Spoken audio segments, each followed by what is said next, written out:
Кешу тобының қазақстандық шоу-бизнесте жүргендеріне 13 жылдай уақыт толды. Осы аралықта топ құрамын талай рет өзгертті және өзгертіп келеді. Өткен жылдың соңында үштік өздерінің тарағандарын мәлімдеді. Одан кейін ұзынқұлақтан естуімше жаңа құрам жасақталғаны белгілі болды. Енді міне Баян Мақсатқызы оларды таныстыруға дайын. Менің ойымша барлығы жаңа деген сөзден шаршады. Бұл кешуліктерге біраз мысқыл сияқты болып көрінеді. Бірақ көпшілік шаршағанмен мен шаршамадым. Сондықтан жаңа күшпен, жаңа мақсатпен жұмыста қайта бастаймын. Сондай-ақ продюсердің айтуынша кешудің бұл құрамы бұрынғы қыздардан қатты ерекшеленетін болады. Топтың қаншама жылдық тарихында алғаш рет бұл қыздар тек қана жанды дауыста өнер көрсететін болады. Жанды дауыста ән айта алатын үштікті табу Баян Алғазоваға оңай болмаған.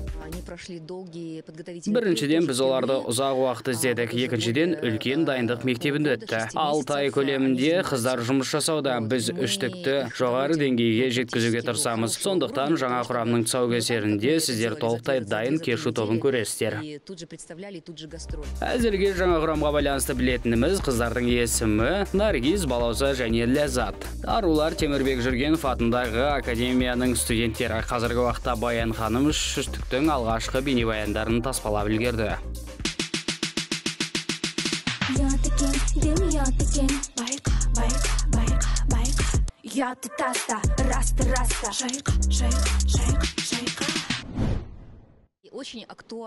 Өте өзекті тұжырымдамалық деп айтсам болады. Әннің аты ұят емес деп аталады. Бұл жерде біз ненің ұят, ал ненің ұят емес екені бойынша айтқан қоғамдық ескертулерді жинауға тырыстық. Оның барлығын тыңдармандар ән арқылы естиді. Ол әлбетте әлеуметтік, ал бейнеклип біраз сыбайлас жемқорлыққа қарсы десем болады.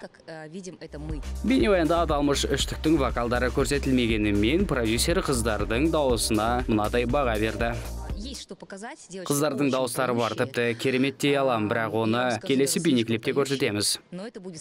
Ал әзірге арулардың рэп оқып, ненің ұят емес екенін көрсететін бейнебаяндарын ертең, яғни 5 ақпанда тек Гакку арнасынан бірінші болып тамашалай аласыздар. Бұл жолы Баян ханымның жаңа үштігі продюсердің үмітін ақтап, өткен қыздардың тағдырын қайталамас деп үміттенейік. Лайым солай болғай.